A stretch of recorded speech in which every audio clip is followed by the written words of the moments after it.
was that those that survived had the will to know the meaning of life and to keep going.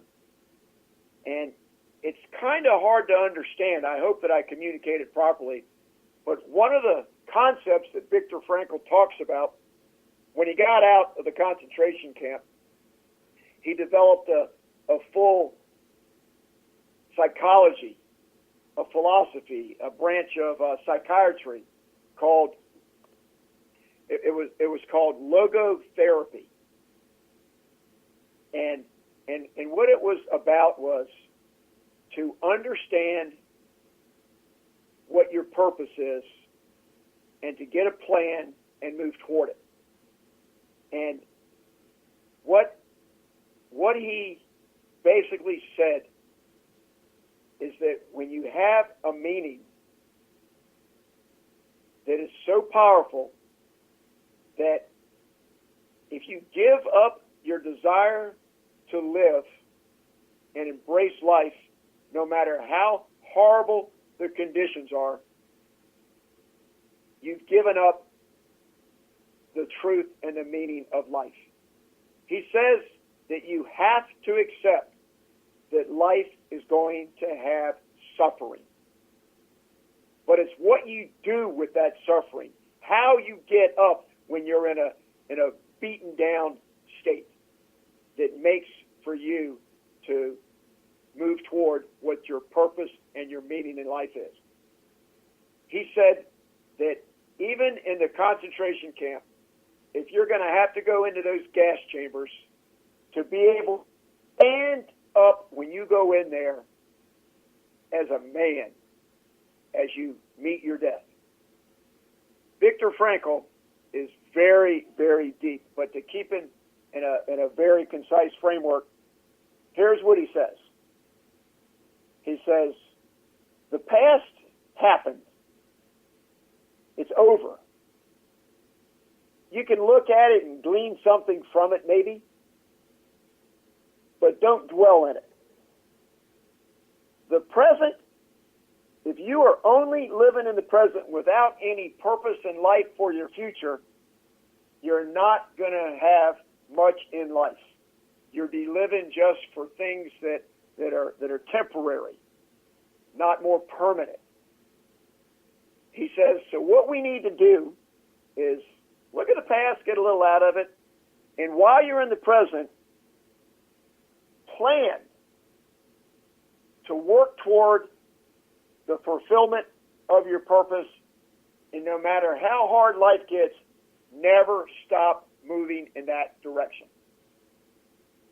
He gave an example of a man that didn't want to live anymore. He came into his office, and the man's wife had died 2 years earlier, an elderly man, about 82 years old. And the man was very depressed, and he said to him, he had been to other psychiatrists. This was the first visit with Viktor Frankl, because his stuff is really simple. Viktor Frankl says that one of the greatest problems we have in the world is boredom, and people that just can't live with their boredom, and they think there's something wrong with them, and other psychiatrists take them back into their life to try to find out all the things that were going on in their past, when in reality, all they need to do is focus on a purpose, a worthwhile goal. So this man came to Viktor Frankl, and his wife had been deceased for a couple years, and he was very depressed, and he lost his will to live. He said he had no reason to live anymore. And Viktor Frankl asked him, why do you say that? And he said, because my wife died before me. I should have died before her. I would have rather died. You hear people talk about things like, if I could, I'd cut off my finger for my child. Well, that's kind of, I don't know if you really want to cut off your finger, but the idea is that you would sacrifice yourself for someone else, which is a very worthwhile ideal. Well, when this man told Viktor Frankl that he was depressed because he didn't die before his wife, it was so simple. Viktor Frankl said, had you died before your wife, you would have left her alone to fend for herself and have to be subjected to all the things of the world that are so difficult without you to be there by her side, supporting her and loving her. The man looked at Viktor Frankl and he said, wow. Viktor Frankl continued and he said, you did well with your life. You took care of your wife to her last dying day. You are not a failure. You're a success. Now, continue to live and be there for your relatives, your grandchildren, and your children. Get out of your depression. And the man did. It was that simple.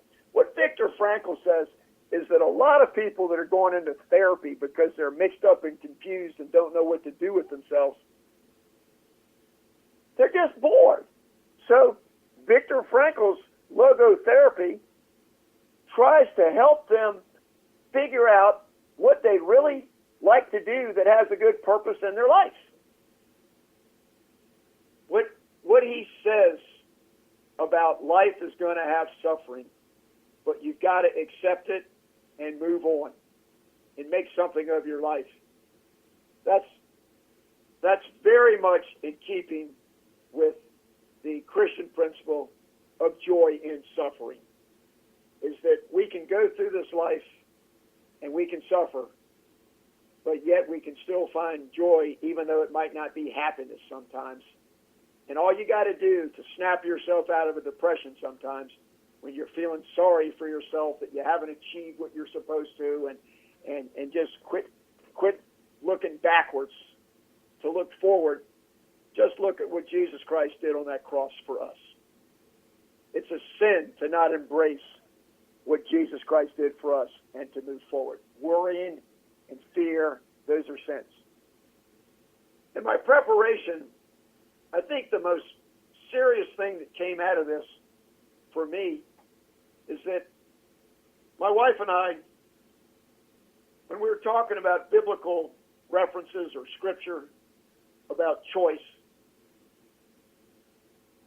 she led me to the book of Matthew, chapter 14, I think it's verse 25, 28, in that area, about Peter. Peter getting out of the boat. The basic story is that Jesus had just fed the 5,000. And he was going to go up to the mountain to pray. And he told his disciples to get into the boat and go out on the lake. In the middle of the night, the disciples all of a sudden, through the fog and the darkness, they saw something, and they thought it was a ghost, an apparition. But it wasn't. It was Jesus walking on the water toward the boat. And Peter, when he saw it, he said, "Is that you, Jesus?" And Jesus said, "Yeah." And Peter said, "If that's you, tell me to get out of the boat and walk on water like you." And Jesus simply said, "Come." Peter got out of the boat and he started walking on the water as he had his eye on Jesus. He was walking in faith. And my wife believes that this Bible story is probably one of the greatest demonstrations of faith in the Bible. I think so too. But what happened was, as Peter was walking toward Jesus on the water, he had doubt. And then he started to sink. Jesus reached down, grabbed his arm, and said to him, "Ye of little faith," as he pulled him out of the water. What I'm really trying to talk about is life's choices. I'm going to read you just a whole series of famous people's quotes on choice. Dennis Waitley: there are two primary choices in life: to accept conditions as they exist, or accept the responsibility for changing them. Benjamin Franklin: they can give up essential liberty to obtain a little temporary safety, deserve neither liberty nor safety. Basically, he said those that give up essential liberties to obtain a little temporary safety, they don't deserve either liberty nor safety. John Wayne: tomorrow is the most important thing in life. Comes into us at midnight, very clean. It's perfect when it arrives and puts itself in our hands. It hopes we've learned something from yesterday. Viktor Frankl: the very best thing that I picked up when I reread Viktor Frankl's Man's Search for Meaning this weekend was, for people that believe that they're failures, for people that have too many doubts, for people that have done things wrong, they've made wrong choices, they've done bad things, they've committed crimes, they're incarcerated, they've caused divorce, they've been wrong to people. Right now, at this very moment, if you're like that, Viktor Frankl says, I want you to imagine that you are 85 years old, no matter how young you are, and I want you to imagine what your life was, and then imagine that as of right now, today, you have a second chance to start your life over. And now, make all of the right choices. You don't need to keep making the choices because that's who you used to be. Viktor Frankl is just saying, the past is over. Start over. We all have to start over sometime. I hope that you understand a little bit about Viktor Frankl. It's a good book to read. Just read it, and then you'll understand what I'm trying to pass on to you. Here's another wonderful quote. This one's from Oprah Winfrey. Right now, you are one choice away from a new beginning, one that leads you toward becoming the fullest human being you can be. Well, that's exactly what Viktor Frankl said, the way I tried to describe it to you. Here's another one.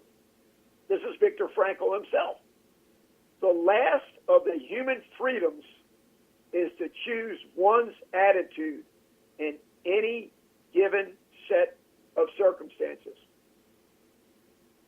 I tried to say that, but Viktor Frankl said it better than I did.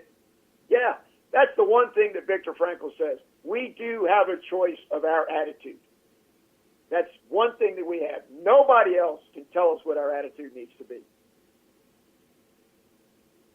There are some wonderful, wonderful quotes.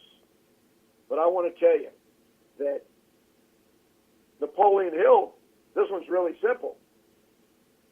It is always your next move. A choice is, you have the choice. You have the freedom to make a choice. Whatever it is you want to do next, you can decide that.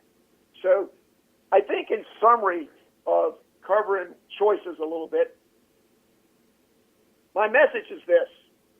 If you've made wrong choices, if you've felt guilty for years because of bad choices you've made, of things you've done that were wrong, the bad decisions in life, how they've affected other people, people that you've hurt, instead of living in guilt and shame and try to figuring things out, fill yourself with good thoughts. Go to the Bible. Go to the motivational speakers that really give you these great thoughts. Get positive influences in your life. And then make up your mind. Make the choice that that's who I'm going to be from here on out.